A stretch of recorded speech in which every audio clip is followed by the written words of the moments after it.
Shalom, Bapak Ibu Saudara pemirsa yang budiman. Ketemu lagi dengan saya di channel Koram Kristo ya.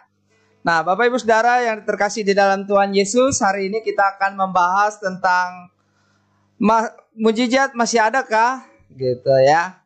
Nah, kita akan membahas apa itu mujizat ya, bagaimana bisa disebut dengan mujizat. Nah, terusnya suatu peristiwa disebut mujizat bagaimana selayaknya, dan kali ini kita akan membahas itu bersama dengan seorang narasumber yang pernah hadir di channel Koram Kristo, kini berkenan hadir kembali, yaitu Pak Makuru Paijo Budiwianto. Beliau seorang apologet Kristen yang pernah bersama-sama dengan saya di Center Logikal ya, juga bersama Pak Deki Hitnayan Ngadas. Kami bersama-sama pernah berdialog, berdiskusi, dan saya juga banyak belajar dari beliau, dan sekarang beliau berkenan hadir ya. Nah, ini kita lihat dulu channel beliau ya. Channel beliau itu channel Makuru Paijo Budiwianto. Kalau berkenan Bapak Ibu Saudara pemirsa budiman, dukung melalui subscribe, tekan tombol lonceng, dan akan banyak melihat video-video yang berkualitas ya, dengan logika ya. Nah, kalau Bapak Ibu Saudara berkecimpung di dunia apologet, Bapak Ibu Saudara tidak boleh mengabaikan yang namanya logika ya. Nah, saya merekomendasikan channel ini untuk dikunjungi, untuk kita lebih tajam lagi memiliki membahas tentang logika, sehingga kita tidak gegabah dalam mengeluarkan argumentasi. Untuk waktu selanjutnya saya serahkan kepada rekan pelayanan saya, hambanya Makuru Paijo Budiwianto. Saya persilakan Pak Makuru. Terima kasih banyak. Selamat malam Bung Sam, selamat malam para pemirsa sekalian. Saya merasa sangat senang bisa berbagi lagi di sini dengan teman-teman sekalian, dengan Bung Sam di sini. Saya sangat senang karena saya pikir mungkin ada hal yang saya bahas yang mungkin bisa berguna. Kalau ada yang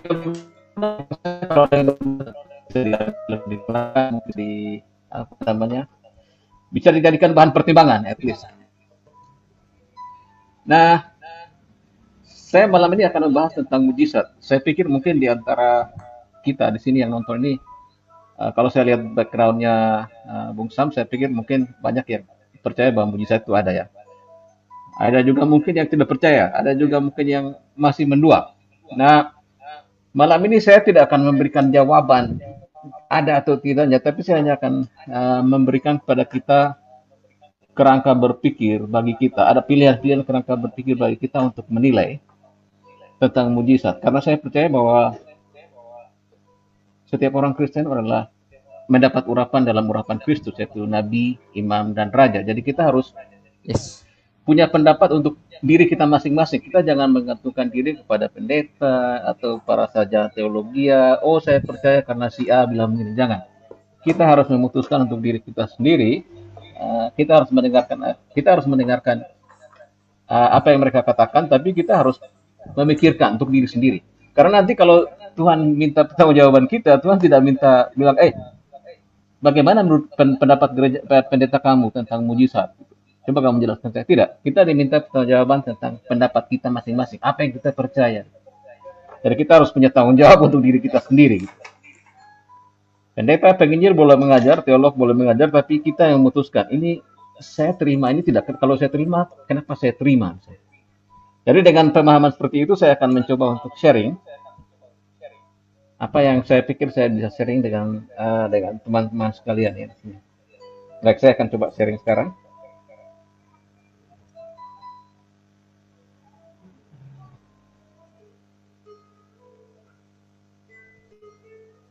Soal yang teolog tadi, itu pasti kita bukan karena kita mau mengkultuskan satu orang saja ya bro, saya rasa ya. Betul sekali, kita betul. harus giat belajar menemukan kebenaran itu secara mandiri ya. Betul karena sekali, kita dipakai Tuhan sesuai dengan kapasitas kita ya. betul, betul, Oke. setuju, setuju. Baik, saya coba Oke, silakan. lanjutkan. Kalau kalau ada yang apa namanya, ada yang tidak dipahami atau yang dirasa bahwa ini ajarannya sesat nih, tolong aja langsung di apa namanya di apa di stop, langsung tanya langsung. Saya tidak keberatan, itu malah bagus menurut saya. Itu interaksi bagus dan kita mungkin kalau saya salah saya bisa belajar juga di situ. Oke, baik. Mujizat. Mujizat ini ini materi yang saya akan bahas sekarang, ada ini outline-nya, ini ada pokok-pokok yang saya bahas. Yaitu pertama tentang kesulitan memahami mujizat. Itu adalah pertama itu ada berbagai macam definisi mujizat, ada kepelbagaian di sana. Kedua, bagaimana kita menyikapi kepelbagaian definisi tersebut. Ketiga, ada tentang wawasan dunia. Keempat, tentang kelayakan disebut mujizat. Kenapa sih? Bagaimana sih sesuatu itu disebut mujizat? Apakah misalnya kalau seseorang berdoa dan kemudian ada orang lain yang misalnya mendengar doa itu dan dia tergerak, dia mendengar doa itu gitu. Dia berdoa dan dia tergerak untuk membantu misalnya, dia membantu. Apakah itu mujizat? Contoh. Terus poin ketiga adalah apakah mujizat itu ada atau masih ada? Jadi ada atau masih ada? Apakah dulunya ada dan sekarang masih ada, ataukah hanya dulunya ada atau sekarang tidak ada?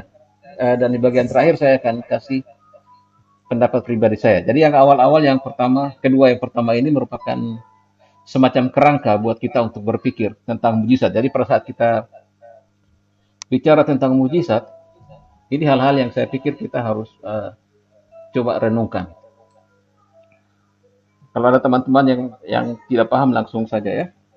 Oke, pertama, kesulitan memahami mujizat. Jadi kepelbagaian definisi mujizat. Nah, mujizat ini sama seperti kata-kata lain. Jadi seringkali orang tuh terperangkap apabila orang mendengarkan suatu istilah, maka pikiran dia tuh langsung berpikir ke arah sesuatu yang dirujuk oleh istilah tersebut. Apa itu mujizat misalnya? Oh, langsung dijawab, oh ini A, B, C, D. Padahal sebenarnya kalau kita mau pikir mundur sedikit sebentar, sedikit mundur ke belakang,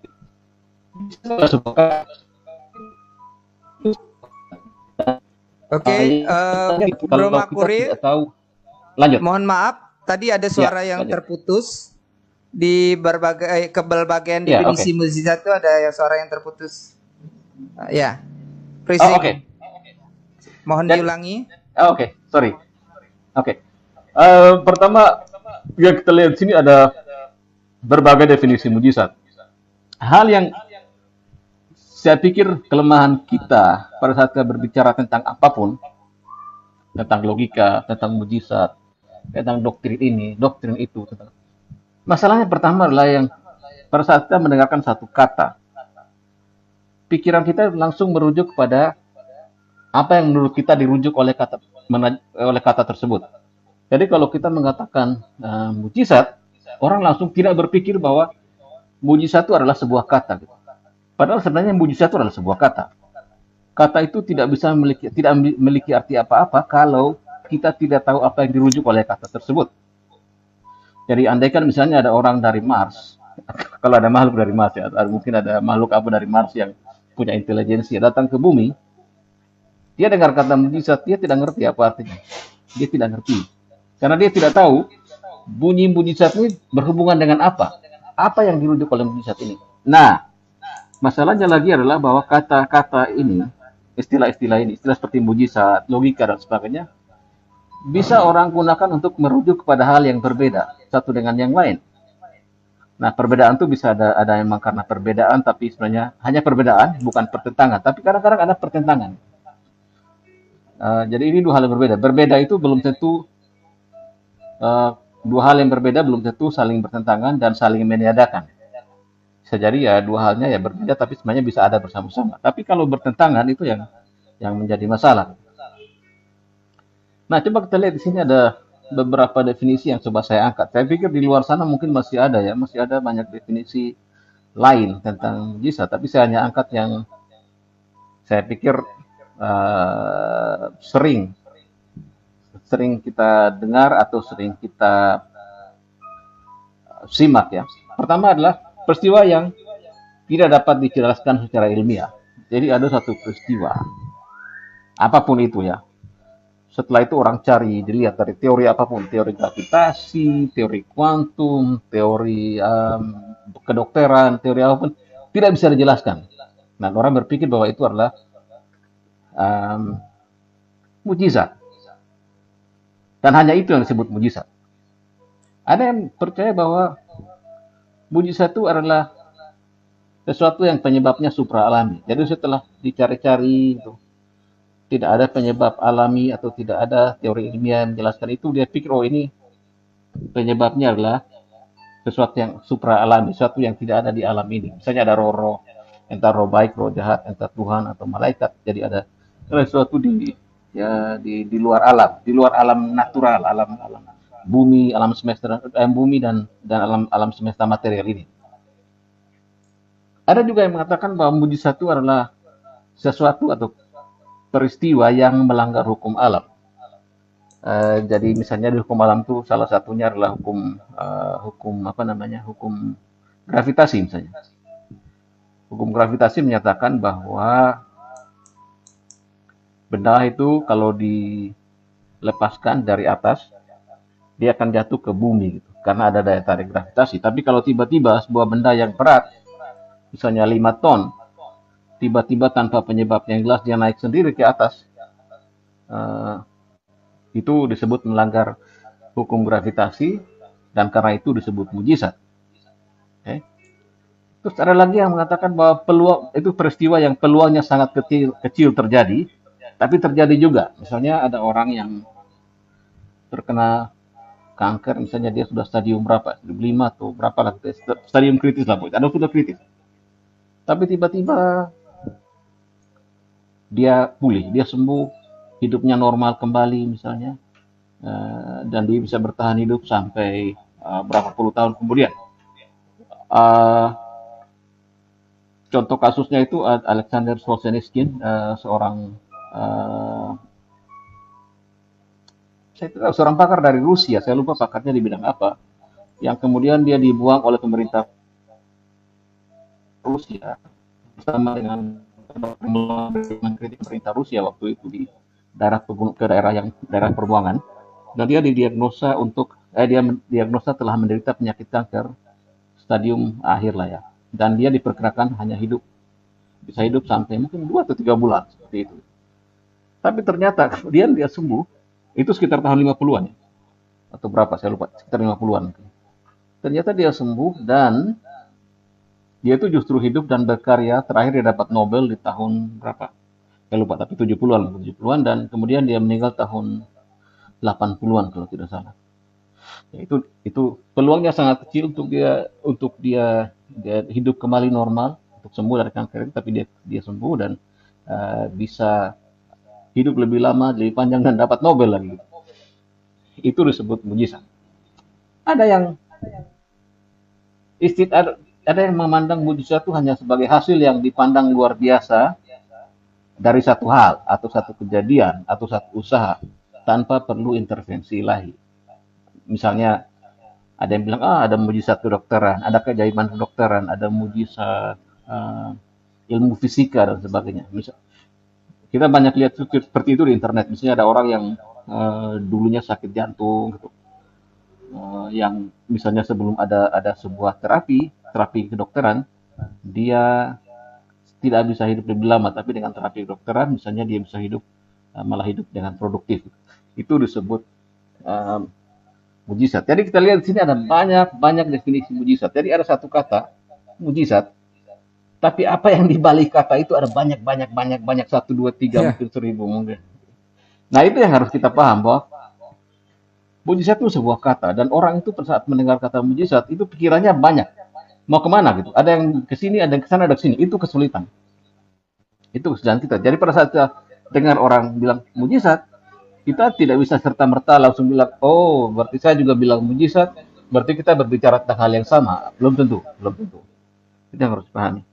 Pertama. Kedua, bagaimana kita menyikapi ini? ini ada begini banyak, bagaimana kita menyikapi ini? Jadi ada perbedaan, bagaimana kita menyikapi ini? Pertama, kita menerima perbedaan, jadi kita anggap kita semua lihat semua itu, oke lah, terserah. Semua itu saya terima, dan kita anggap kata mujizat itu sebagai simbol yang merujuk pada hal yang berbeda sama sekali. Jadi mujizat dengan definisi satu berbeda dengan definisi dua, jadi itu hal yang berbeda sama sekali dan tidak ada hubungan. Atau kedua, kita menerima itu mujizat sebagai simbol yang merujuk pada hal yang berbeda, dan tapi kita menganggap mujizat itu sebagai bagian dari berbagai macam definisi itu sebagai bagian dari satu mata uang. Jadi oke lah, lu boleh punya definisi A, dia punya definisi B, di sana lagi punya definisi X. Tapi semuanya ini sebenarnya bagian dari satu mata uang. Nah, tapi ini agak masalah karena di sini kita tidak berbicara tentang ciri. Ciri mata uang beda dengan definisi mata uang. Definisi itu tidak boleh saling bertentangan. Sementara itu tadi kita belajar, kita tahu bahwa ada definisi-definisi yang saling bertentangan. Misalnya definisi nomor 5, tanpa harus intervensi ilahi, misalnya ini. Tapi di sebelahnya nomor 2, misalnya dia bilang penyebabnya harus supra alami atau bukan yang alami. Ini sudah jelas dua hal yang berbeda, tidak bisa digabungkan. Mungkin cara ketiga adalah kita memandang semua itu sebagai bagian dari satu mata uang, tetapi kita harmonisasi. Kita coret definisi-definisi yang berseberangan. Jadi misalnya, oke lah kita anggap semua sama, kita coret yang di sini misalnya yang tanpa perlu intervensi ilahi, tapi kita gabung dengan yang nomor 2, jadi artinya tidak ada pertentangan. Ini harmonisasi. Atau mungkin tetap terima saja bahwa itu semua pertentangan, semua ada perbedaan, tapi ya nanti kalau kita ke surga nanti diselesaikan oleh Tuhan di surga. Jadi mirip dengan pandangan Fantil. Jadi ini misteri buat kita. Tapi ini masalah karena kalau ada misalnya ada definisi-definisi yang saling bertentangan tadi, misalnya bagaimana kita memikirkan tentang hal itu, kok bertentangan? Atau kelima, kita mencoba melihat semua definisi yang kita dapat ketahui,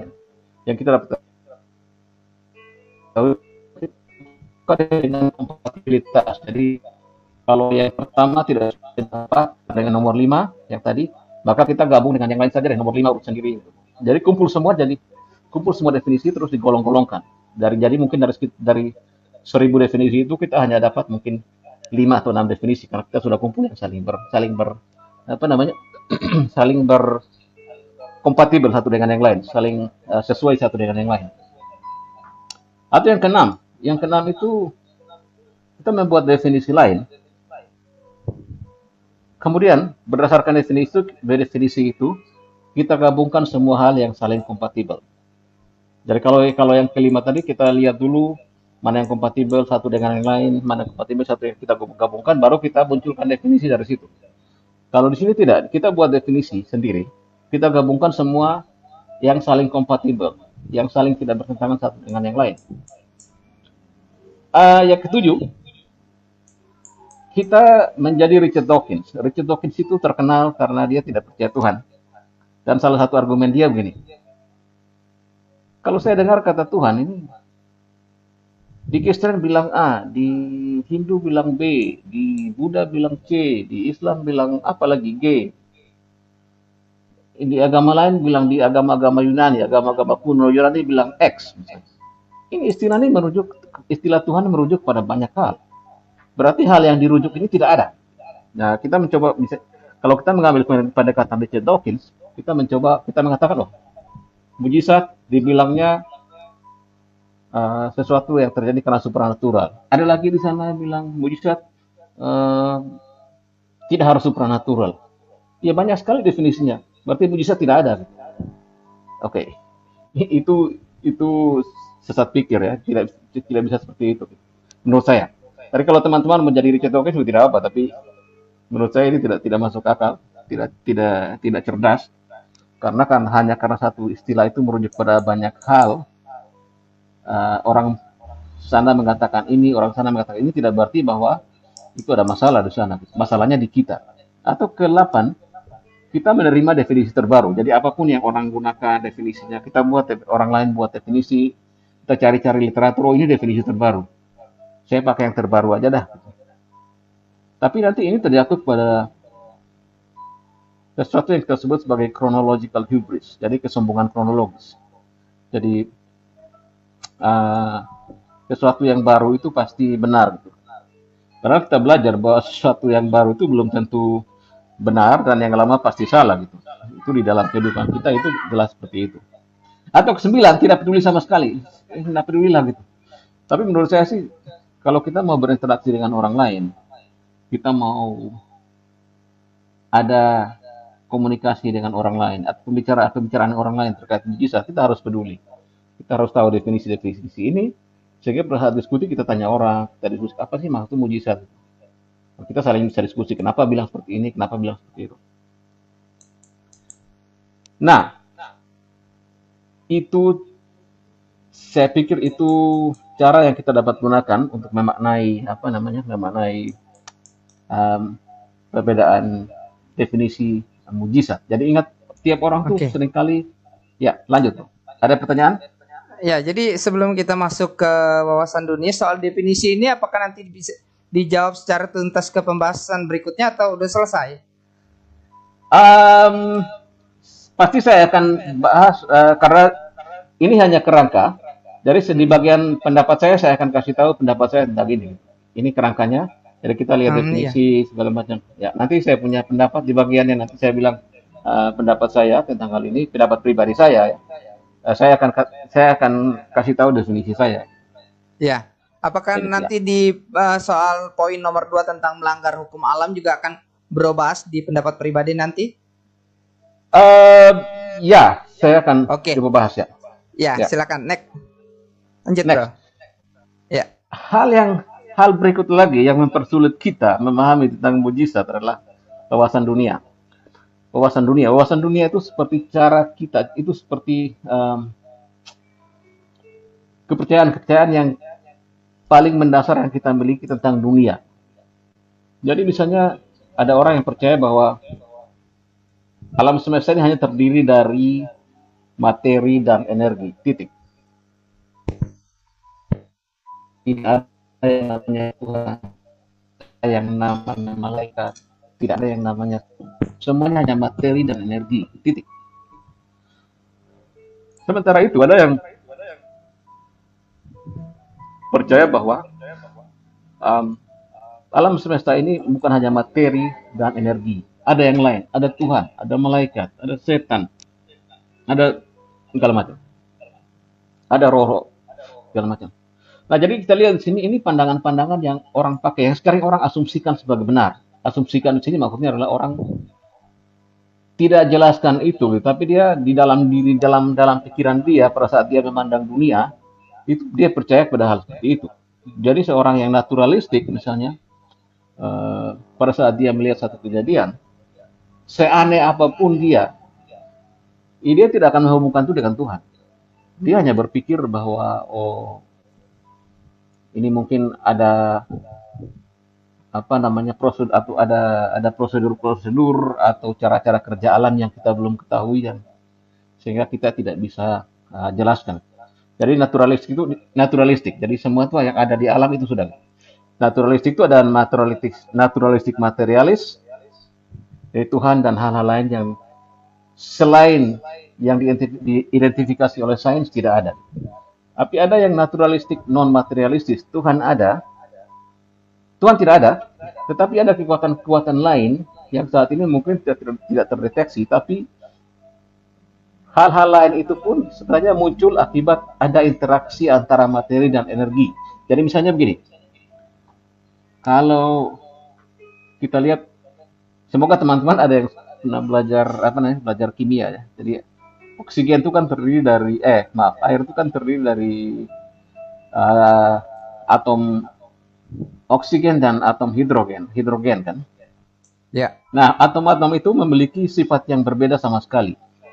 Tidak memiliki rasa basa, memberikan properti basa. Misalnya oksigen Kalau kita taruh di pakaian, pakaian tidak menjadi basah. Hidrogen kita taruh di pakaian tidak menjadi basah.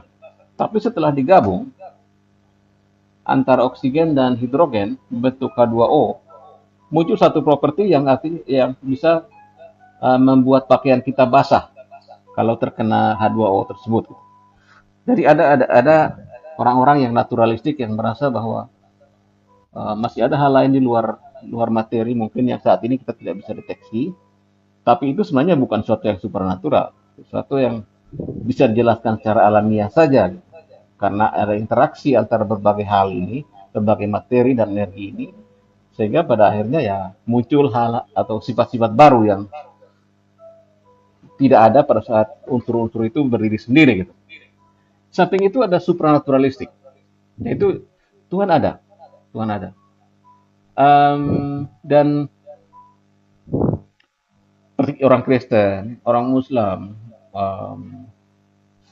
orang Yahudi, supranaturalistik, Tuhan ada. Jadi selain dunia materi, selain energi itu, ada Tuhan, ada malaikat, ada setan. Tapi itu pun ada dibagi paling tidak ada beberapa. Di sini ada interventionist, yaitu ada intervensi lahir terhadap alam. Tuhan bekerja dan Tuhan bisa mengintervensi alam. Dan di sini pun intervensi ini pun ada dua. Ada paruh waktu dan setengah hati. Ini istilah saya. Ada intervensinya paruh waktu dan setengah hati. Artinya dulu waktu zaman nabi-nabi itu sama zaman Alkitab ditulis gitu. Tuhan masih intervensi gitu. Tapi sekarang ya tidak intensif lagi atau frekuensinya menurun atau cara intervensinya berbeda gitu. Jadi ada perbedaan situ. Terus ada yang percaya bahwa intervensi Tuhan masih berkelanjutan. Contohnya misalnya, saya ambil contoh satu saja, Jonathan Edwards. Jonathan Edwards ini punya pandangan yang cukup aneh bahwa alam semesta ini kalau dibiarkan dengan dirinya sendiri, dia tidak bisa bertahan, tidak bisa sama sekali. Karena itu, Tuhan selalu mengintervensi sehingga saya lupa ya, tapi sekitar setiap detik itu ada sekitar 8 atau mungkin 12 alam semesta baru yang Tuhan ciptakan lagi. Jadi supaya yang lama mati, Tuhan ciptakan lagi yang baru, persis yang sama, ambil informasi dari yang lama. Oke, ini contoh saja. Ada juga yang supranaturalistik, Tuhan ada, tapi Tuhan tidak intervensi. Misalnya Tuhan ada, tapi kan Tuhan sudah buat hukum. Tidak pantaslah Tuhan intervensi. Kenapa kok Tuhan ciptakan hukum, tapi hukum itu dilanggar? Tuhan seperti apa itu? Atau yang kedua, alasannya adalah karena intervensi berarti tidak ada keteraturan di alam. Berarti kalau Tuhan intervensi, dia bisa intervensi kapan saja dan tidak ada hukum alam. Dia tidak pernah bisa belajar tentang tidak pernah ada hukum gravitasi, tidak pernah ada hukum segala macam hukum yang kita kenal di alam. Karena Tuhan intervensi terus. Kalau ada masalah dia intervensi. Jadi tidak teratur gitu. Yang ketiga, non intervensi adalah dunia itu adalah Allah sendiri gitu. Apa yang mau diintervensi? Emang dia kok gitu. Alam ini kan Tuhan sudah gitu. Nah, ini kita temui misalnya di teman-teman yang menganut panteisme, misalnya teman-teman yang Hindu. Misalnya. Ya kan dunia ini kan Tuhan. Ya, untuk apa dia intervensi? Emang tidak ada yang bisa diintervensi, emang dia Tuhan. Terus keempat, intervensi Allah itu pada zaman lampau hanya karena Alkitab sedang ditulis. Ini kita tahu gitu. Kita punya ada saudara-saudara Kristen kita juga seperti itu. Bahwa mereka bilang Tuhan tuh hanya intervensi itu waktu dulu lah gitu ya, waktu zaman Alkitab sementara ditulis. Kalau sekarang kan Alkitab tidak ditulis lagi, jadi tidak ada intervensi lagi lah, masa ada? Ya. Tidak mungkin ada. Oke. Jadi kita sudah lihat ada beda definisi, beda pandangan dunia. Sekarang kita bawa itu ke hal yang lebih praktis. Itu kan masih di awang-awang. Karena kalau kita melihat suatu mujizat, satu kejadian, bukan mujizat. Apakah kita akan menyebut kejadian itu sebagai mujizat? Misalnya air menjadi anggur. Apakah itu mujizat? Oh ya, untuk yang yang penganut supranatural itu menganggap itu sebagai mujizat. Itu sebagai mujizat. Tapi yang pendapat dia memiliki pandangan dunia yang materialistik, dia tidak anggap itu sebagai mujizat. Dia bilang ya mungkin ada proses yang saat ini kita tidak tahu. Nah, jadi ke depan dengan semakin berkembangnya ilmu pengetahuan, nanti kita tahu prosesnya. Jadi bagi mereka tidak penting kita tahu atau tidak prosesnya, proses terjadi sesuatu. Itu tidak penting. Yang penting adalah bahwa alam semesta ini hanya dijelaskan oleh kekuatan-kekuatan material, kekuatan alami yang ada. Gitu. Tidak boleh dihubungkan dengan hal-hal yang supranatural. Tidak boleh. Sama, hal yang sama terjadi untuk kelahiran dari perawan misalnya. Orang-orang yang menganut materialisme awalnya mengatakan bahwa tidak mungkinlah ada kejadian ada kelahiran dari perawan. Karena ya tidak bisalah, tidak mungkin selama pengamatan kita selama ini hukum-hukum alam mengatakan bahwa tidak bisa ada manusia itu yang lahir tanpa ada hubungan suami istri gitu. Itu hukum-hukum alam loh katanya. Tapi ada juga yang bilang ya yang materialistik ya. Dia bilang ya bisa saja terjadi tapi itu kan mungkin karena kita belum paham saja hukumnya. Kita belum paham prosedur-prosedurnya, jalan-jalannya, mekanismenya seperti apa. Bisa. Nanti ke depan kita bisa tahu bisa kok. Dan tiba-tiba muncul misalnya adanya cloning misalnya. Yang materialistik langsung bilang nah kan, gitu kan? Bisa dijelaskan secara ilmiah itu cloning tuh. Prinsip cloning bekerja di situ. Entah bagaimana caranya itu ada cloning di sana. Atau kalau dari William berbicara misalnya. Sama saja. Yang materialistik akan bilang tidak mungkin. Itu hanya hanya dongeng, tidak mungkin terjadi. Sangat tidak mungkin. Bagaimana mungkin itu? KLDA itu punya struktur struktur mulut, struktur pita suara itu yang sangat berbeda dari kita. Tidak mungkinlah dia bicara seperti itu, tidak mungkin. Ya, dia bilang ya mungkin bisa saja, mungkin ada kalau kita jelaskan dari dunia kuantum bisa terjadi seperti itu. Tapi jelas Tuhan tidak ada di situ. Nah, jadi permainan sulap misalnya. Ya. Nah, ini juga apakah dia mujizat? Kalau hanya dikatakan bahwa penyebabnya kita tidak tahu, bisa jadi ini disebut mujizat karena kita kan tidak tahu kenapa seorang pesulap kok bisa melakukan ini, melakukan itu. Kalau orang hanya berpegang pada definisi itu, hanya pada misalnya dia mendefinisikan mujizat sebagai kejadian yang kita tidak tahu penyebabnya. Tapi setelah dia tahu penyebabnya, dia bilang oh ya bukan mujizat. Tapi teman-teman yang materialistik pasti tidak akan mengatakan itu. Jadi kita lihat di sini ada sesuatu kita sebut mujizat itu tergantung dari apa yang kita maksud tentang mujizat. Terus pandangan dunia kita seperti apa. Jadi ada banyak asumsi di situ. Jadi pada kita berdebat dengan orang, misalnya tentang mujizat, ada tidaknya mujizat, kita jangan langsung lompat saja bilang, oh saya pikir ada mujizat karena oh begini-begini. Tidak, kita mesti tanya dulu loh. Apa sih maksudnya mujizat? Pandangan dunia kamu seperti apa? Menarik, brother. Ada ya? Ya, menarik, brother. Karena selama ini saya juga memahami hal yang sama bahwa yang baik mukjizat atau bukan mukjizat itu, yang bukan mukjizat itu kita bisa dapatkan jawaban secara tuntas atau secara sempurna. Misalkan tentang permainan sulap nih, karena saya juga kan sudah banyak menguasai permainan sulap ya. Setelah kita mengetahui jawabannya secara tuntas, maka orang akan hanya bergumam oh, hanya sebatas oh, tidak lebih daripada oh.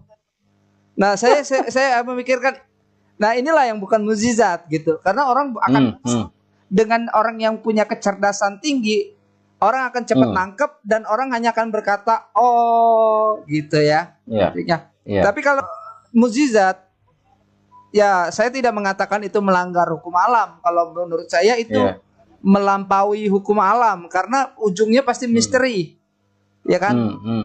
Manusia dengan kecerdasan tinggi pun tidak akan bisa menemukan jawaban dengan tuntas dan sempurna. Mungkin hanya sesuai dengan kapasitas dia aja dengan berbagai pendekatan dia untuk berusaha menjelaskan, tapi tidak menemukan jawaban dengan sempurna. Bagaimana menurut brother dalam hal kelayakan disebut mujizat yang seperti saya katakan tadi? Kalau saya mendefinisikan mujizat agak sedikit ini berbeda. Nanti coba saya bahas, nanti ada di bagian slide yang berikut ya, Bro, Oke, tentang ini, tentang silakan. pendapat pribadi saya. Saya akan coba sambung situ nanti ya. Ya. Ya, apa mujizat jadi masih Nah, ada. ini yang menarik. Jadi, silakan, apa brother. mujizat masih ada? Masih ada apa masih ada atau tidak gitu? Oke. Pertama, secara filosofis, logis dan penggunaan sehari-hari. Jadi kita nggak usah peduli lah gitu ya tentang definisi. Anggaplah itu sudah selesai. Apakah mujizat masih ada? Coba kita lihat dari segi filosofis, logis, penggunaan sehari-hari.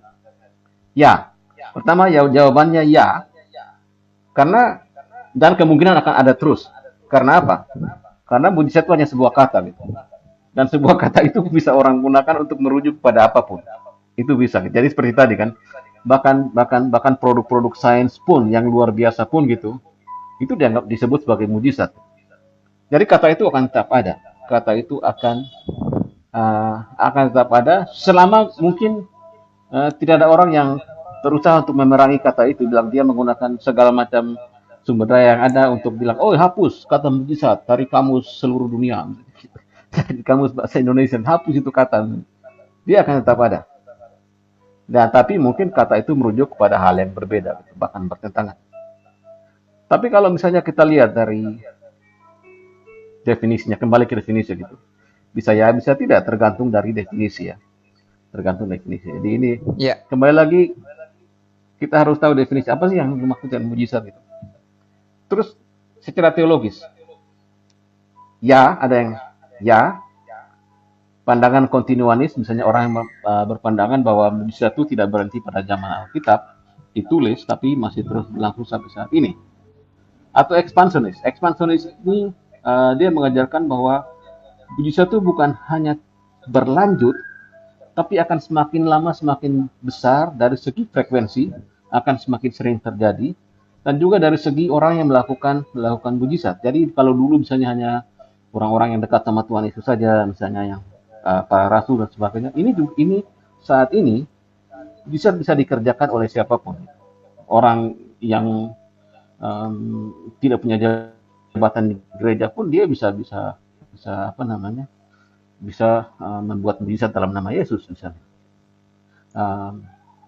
Itu ekspansionis. Jadi kontinuanis satu hanya sekedar oke lah dia berlanjut sampai sekarang masih berlanjut. Tapi bagi ekspansionis dia bilang tidak hanya berlanjut tapi akan semakin banyak dan juga orang yang melakukan itu akan semakin bervariasi. Bukan hanya orang tertentu yang mungkin sudah pernah belajar teologi atau mungkin pernah menjadi murid orang tertentu misalnya. Tidak. Terus ada sebagian cessationist. Cessationist ini sebenarnya pandangan yang mengatakan bahwa orang yang memiliki pandangan bahwa ternyata mujizat itu tidak berlanjut. Kalaupun berlanjut, ya, itu pasti sudah tidak sering lagi.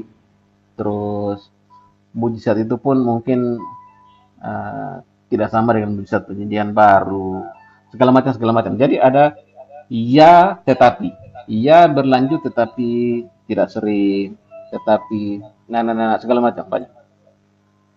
Nah, secara teologi juga ada yang mengatakan tidak. Misalnya ultra cessationist. Ada orang ultra cessationist yang mengatakan bahwa tidak sama sekali, mujizat tidak terjadi sama sekali, no, kosong.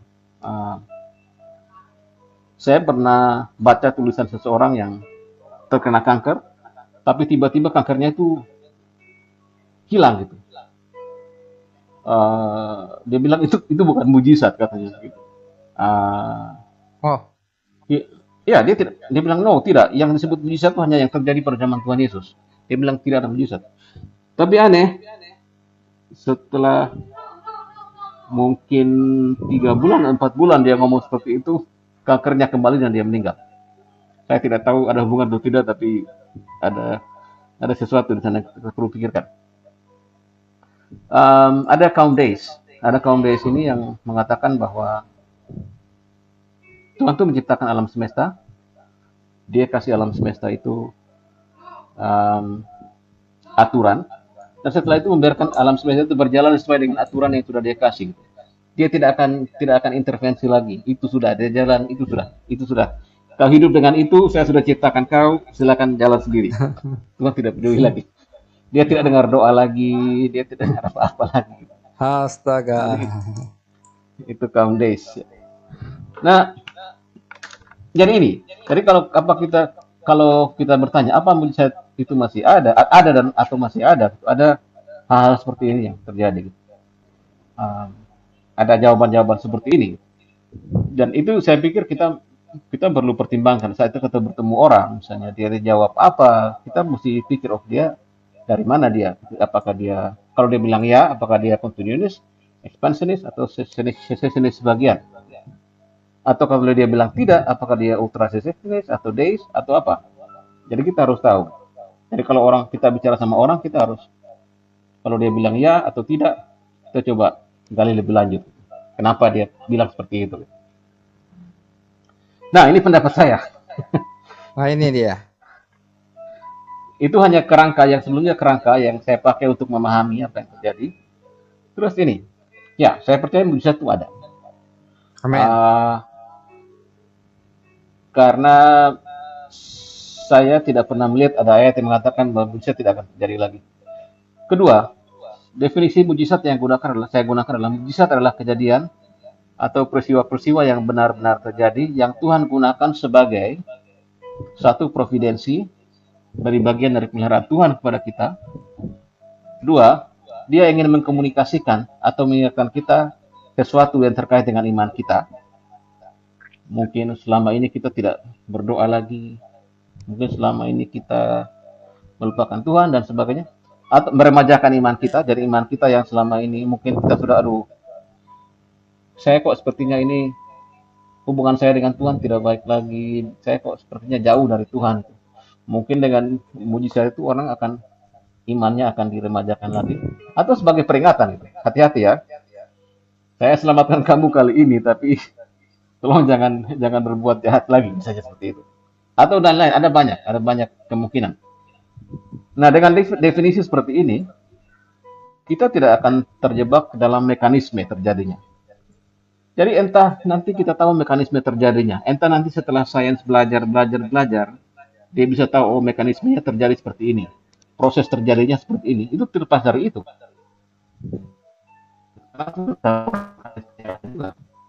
Bukan pintar yang hanya bisanya, dia melakukan sesuatu itu melalui sesuatu yang melanggar mekanisme. Oke, brother. Ya, gimana, bro? Itu tadi price di bagian terlepas dari cara itu, bro. Mohon diulangi. Oh, oke. Ya. Jadi dengan definisi yang seperti ini ya, dengan definisi seperti di atas, kita tidak akan terjebak lagi dalam mekanisme. Jadi misalnya ada orang bilang gini, oh kalau saya tahu cara kerjanya maka itu bukan mujizat. Tidak juga, kalau Tuhan mau bekerja, walaupun kita sudah tahu cara kerjanya, itu bisa jadi masih mujizat. Jadi Tuhan melakukan mujizat untuk pemeliharaan kita, misalnya, itu tetap mujizat. Sesuatu yang terjadi yang Tuhan ingin berkomunikasi dengan kita. Walaupun kita sudah tahu caranya, ya itu tetap mujizat. Kalaupun nanti misalnya saat ini kita belajar, oh bagaimana ya ada orang mati bisa bangkit kembali. Nah, saat ini sains tidak bisa menjelaskan itu kan. Tapi seandainya suatu saat nanti saya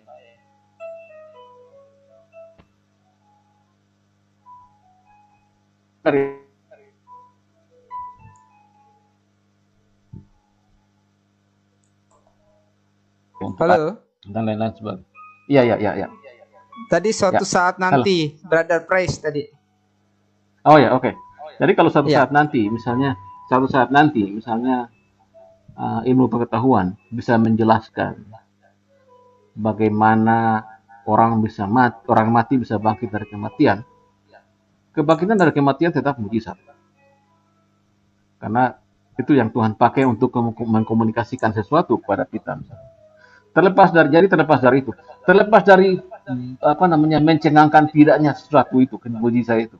Karena ada orang yang bilang, wah, mujizat itu hanya sesuatu yang benar-benar mencengangkan. Misalnya kalau apa namanya, ada orang yang mengalami kanker stadium sekian dan tidak bisa, dokter sudah angkat tangan, tiba-tiba dia sembuh, itu mujizat. Hal-hal yang biasa yang terjadi setiap hari, misalnya yang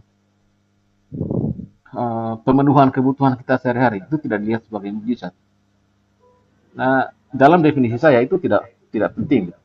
Entah mau terjadinya yang mencengangkan atau tidak mencengangkan, yang mujizat yang mujizat. Dan juga terlepas dari apakah Tuhan terlibat langsung atau tidak, misalnya. Misalnya, apakah Tuhan menggunakan cara tangan kedua gitu untuk membantu saya? Dia tetap mujizat.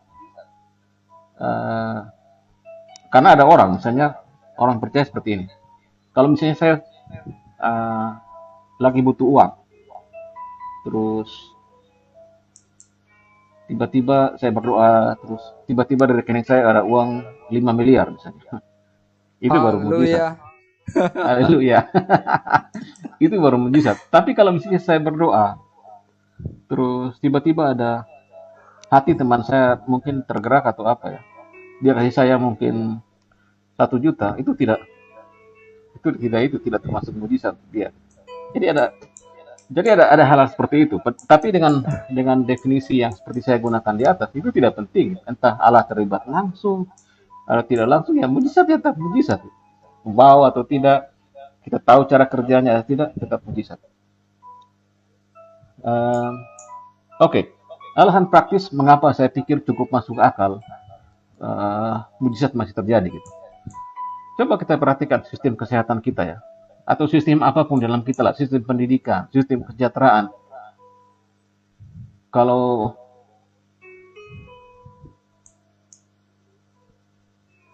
yang kesehatan lebih, saya sudah masuk sampai ke level saya masuk level terdalam sampai di kementerian segala macam. Kan saya tahu itu sistem itu bobrok sekali, bobrok.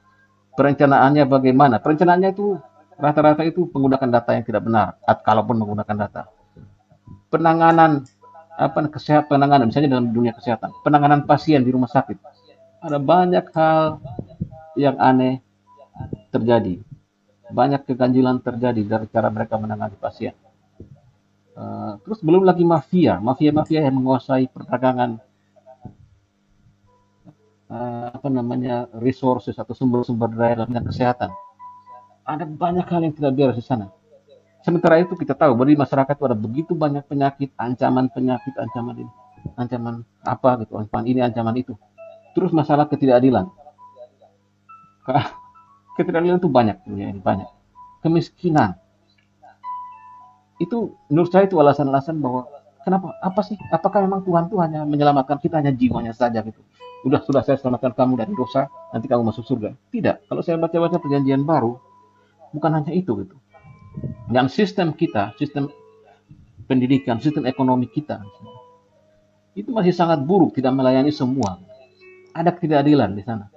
Apakah Tuhan hanya tinggal diam seperti itu? Kalau umat Tuhan misalnya berteriak pada dia, apakah dia hanya tinggal diam? Saya tidak percaya seperti itu. Tuhan masih punya alasan untuk melakukan mujizat. Dan malah saya tidak perlu kasih tahu orangnya, tapi saya pernah tahu ada orang yang mereka miskin, anak mereka belum kerja gitu ya. Bapaknya ini terkena sakit yang di leher tuh yang kekurangan yodium tuh gondok dah. Iya. Besar kan. Terus bapaknya kasih tahu anaknya perempuan tidak. Tuhan tidak akan biarkan itu terjadi. Mereka benar-benar tidak punya uang. Mau ke rumah sakit bagaimana? Ke rumah sakit pun dilihat orang waktu itu belum ada jaminan kayak sekarang ya. Siapa yang mau layani coba? Tidak ada orang mereka kenal. Terus anaknya perempuan bilang tidak. Tuhan tidak akan biarkan itu terjadi. Saya tidak tahu kenapa waktu itu bisa anaknya mengatakan seperti itu, tapi dia tuh sepertinya punya iman yang luar biasa gitu.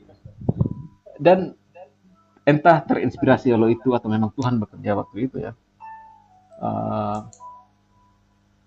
Orang tua ini juga kedua orang tua ini bilang iya ya. Waktu itu hubungan mereka dengan gereja juga tidak benar. Bukan karena salah mereka, tapi ada kesalahan tertentu. Terus mereka bilang gini, sudahlah. Di dalam Alkitab kan dikatakan bahwa apabila kita berdoa, kita taruh minyak di sini, kalau hamba Tuhan datang berdoa, kita ditaruh minyak, nanti sembuh gitu, dosanya diampuni segala macam gitu. Nah sekarang kita kan tidak punya hubungan baik dengan gereja gitu. Kalau kita ajak ke rumah juga palingan mereka tidak mau. Kita aja yang berdoa gitu. Kita aja yang berdoa. Kita taruh minyak. Dalam 1 bulan itu yang gondok yang sudah besar itu hilang. Sampai sekarang saya kenal orangnya, gondok tidak muncul-muncul. Kemiskinan, ini ada orang miskin. Dia mau ke puskesmas, dia mau ke rumah sakit, bagaimana? Tidak mungkin. Tidak mungkin. Tidak mungkin. Nah jadi saya pikir ada alasan bahwa Tuhan untuk Allah peduli, Allah masih melakukan mujizat untuk memelihara umatnya dia. Ya. Injil bukan hanya sekedar berita tentang masa depan dalam kekekalan dan tidak ada imbas terhadap kehidupan saat ini. Itu alasan praktis ya. Ini ada beberapa keberatan itu. Allah melanggar hukum yang dibuat sendiri, kontradiksi. Tidak, bukan kontradiksi. Karena kalau kita belajar sains, kita belajar bahwa apa yang disebut hukum-hukum ilmiah, hukum-hukum alam itu adalah hasil pengamatan manusia, hasil penalaran dalam sains. Sementara itu kita tahu tentang bahwa di dalam sejarah sains itu tidak pernah ada ilmu atau tidak pernah ada teori yang bernilai kekal. Sains itu bernilai tentatif, selalu tentatif. Sebagus apapun sebuah teori, itu adalah tentatif dan akan selalu dikoreksi. Tapi kita tidak bisa yakin juga bahwa pengkoreksian yang sekarang itu sebenarnya sudah lebih bagus atau kita sudah sampai pada kebenaran dengan koreksi yang ada saat ini. Bisa jadi ke depan misalnya dengan ada penemuan-penemuan baru, ternyata kita harus kembali ke teori lama misalnya. Ini sering terjadi. Contoh misalnya dalam hal misalnya tentang apakah bumi yang mengelilingi matahari atau matahari yang mengelilingi bumi. Pada zaman Aristarchus, zaman Yunani kuno, sebelum Tuhan Yesus ada, itu Aristarchus, filsuf Yunani waktu itu sudah percaya bahwa yang mengelilingi, yang bergerak itu adalah planet-planet dan bumi, sementara yang diam itu adalah matahari. Aristarchus sudah percaya. Tapi kemudian muncul Aristotle dengan segala macam pengamatan, dia lebih jelas, dia lebih teliti ya, dia melakukan penelitian lebih banyak. Dia simpulkan tidak mungkin bumi yang bergerak, matahari yang bergerak. Akhirnya sudah semua orang ikut terbawa dengan gaya berpikir ilmiahnya si Aristotle. Semua bilang wah, termasuk gereja pun percaya bahwa bumi yang diam, matahari yang bergerak. Kemudian muncul lagi si Galileo, siapa lagi itu, yang bilang tidak, ini tidak benar, ada sesuatu yang salah dengan teori ini. Mereka melihat ada banyak kejanggalan. Padahal si Aristoteles sudah mengalahkan pengamatan yang banyak sekali ya dibanding dengan Aristarchus misalnya. Dia bilang tidak, ini tidak benar bahwa yang bergerak itu adalah bumi. Jadi Aristoteles bilang tidak. Tapi kemudian muncul di zaman-zaman kemudian, muncul seperti Galileo, muncul seperti siapa lagi. Dia bilang tidak, yang bergerak itu adalah bumi, yang diam adalah matahari. Tetapi waktu itu teori mereka memang tidak mendapat dukungan dari hasil penelaahan empiris, hasil pengamatan empiris. Jadi oke lah mereka bilang matahari yang diam, tapi secara empiris yang bisa dipertanggungjawabkan itu hanyalah teori bahwa bumi yang diam. Jadi akhirnya oke lah, cukup lama waktu itu bergumul sampai akhirnya sekarang misalnya orang percaya bahwa bumi itu yang berjalan atau bergerak mengelilingi matahari. Kemudian ini yang baru beberapa bulan lalu gitu orang menganalisa lebih lanjut, ternyata yang menjadi pusat dari tata surya bukan matahari. Matahari bersama dengan planet-planet, dia mengitari sebuah titik pusat yang disebut barycenter. Jadi kita lihat apakah memang benar ilmu pengetahuan itu bisa menetapkan bahwa sesuatu itu hukum. Sehingga oke, kalau ini dilanggar maka ini kontradiksi. Pemahaman kita aja begitu sederhana gitu ya. Bagaimana kita bisa katakan bahwa hukum yang dikatakan sains sebagai hukum itu adalah memang hukum yang pasti benar gitu. Nah ini penting untuk kita pikirkan. Sains tidak mungkin menetapkan suatu sebagai hukum. Harus terjadi seperti itu, tidak mungkin. Ada seorang ahli yang menurut saya cukup terbuka ya, cukup bijak ya. Dia bilang semua dalam ilmu pengetahuan dalam sains itu tentatif, tidak ada namanya yang pasti benar dalam sains. Kalau Anda yang mengatakan bahwa ada sesuatu yang pasti benar dalam sains, dia tuh omong kosong. Sains adalah cara untuk kita menemukan adalah ciri dari sains adalah bagaimana kita menemukan cara untuk menciptakan sesuatu yang berguna untuk kita manusia. Bagaimana memberdayakan alam untuk kepentingan kita manusia atau untuk kepentingan alam sendiri misalnya. Jadi kalau kita harap bahwa itu hukum sains adalah pasti benar ya kita salah. Terus keempat, Allah intervensi. Artinya sains itu bersifat relatif ya bro ya? Relatif dan tidak ada kebenaran di situ. Paling tidak kita tidak bisa yakin bahwa itu adalah kebenaran. Tidak mungkin. Ya. Yang keempat adalah Allah intervensi. Ada yang mengatakan bahwa kalau Allah intervensi berarti keteraturan alam terganggu dong. Masa sih gitu? Kenapa sih kita mesti berasumsi bahwa kalau Allah berintervensi maka alam jadi tidak teratur? Kenapa sih? Kenapa Allah tidak bisa menggunakan misalnya kalau memang benar ya, seandainya benar bahwa ada hukum-hukum itu benar, hukum alam benar. Kenapa sih Allah tidak bisa bekerja menggunakan hukum yang ada gitu? Contoh misalnya, hukum gravitasi mengatakan bahwa benda yang dilepas dari atas itu dia jatuh pasti harus jatuh. Kenapa kita yang manusia yang bisa membuat pesawat bergerak di atas bumi? Kenapa kita buat? Apakah Tuhan tidak bisa seperti itu? Apakah itu melanggar hukum kalau anggap itu sebagai hukum? Apakah itu melanggar hukum gravitasi? Tidak juga. Kenapa harus melanggar? Kenapa jadi tidak teratur kalau Tuhan intervensi? Kenapa Tuhan tiba-tiba kok kalau Tuhan intervensi kok jadi hukumnya jadi dibatalkan? Jadi alam jadi tidak teratur gitu. Kenapa harus seperti itu? Ya, betul. Tidak ada alasan. Tidak ada alasan untuk itu. Atau misalnya gini, sains saat ini didasarkan pada pandangan yang disebut materialistik, pandangan naturalistik materialistik. Jadi segala sesuatu yang ada di alam itu hanya materi dan energi. Itu hal yang paling mendasar di alam semesta adalah materi dan energi. Penyusun paling mendasar di alam semesta adalah materi dan energi. Bagaimana misalnya kalau pandangan itu salah? Bagaimana misalnya kalau justru pandangan lain benar? Misalnya sekarang ini ada beberapa filsuf dan ilmuwan yang mengatakan bahwa bukan sejak sekarang saja, tapi sudah dari berapa puluh tahun lalu ya, tahun 80-an. Dia mengatakan bahwa yang menjadi hal yang paling mendasar di alam semesta ini bukan materi dan energi, tapi informasi. Informasi itu kita jadi ingat Yohanes 1 ayat 1 pada mulanya adalah firman. Atau mungkin kita ingat kejadian itu, Allah berfirman terjadilah. Jadi mereka itu mengatakan bahwa yang menjadi bahan dasar alam semesta itu bukan materi atau bukan energi, tapi informasi.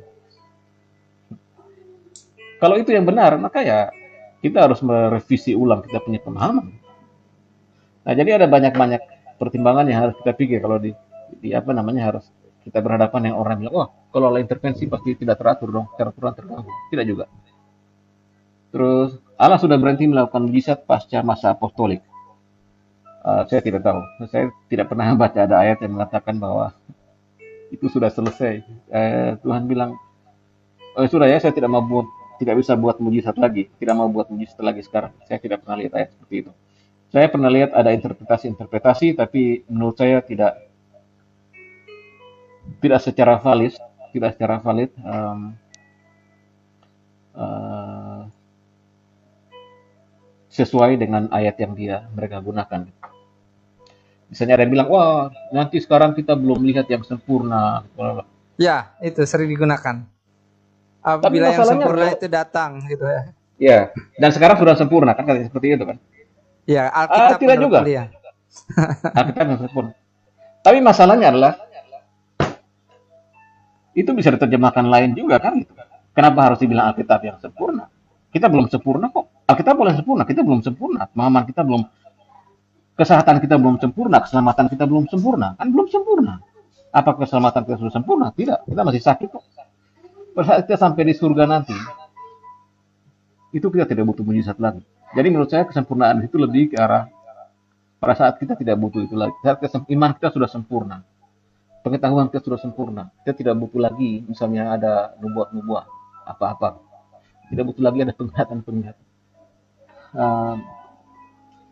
Saya tidak melihat bahwa kesimpulan seperti itu valid. Jadi itu menurut saya, uh, pandangan saya tentang mujizat. Ya, mujizat itu masih ada,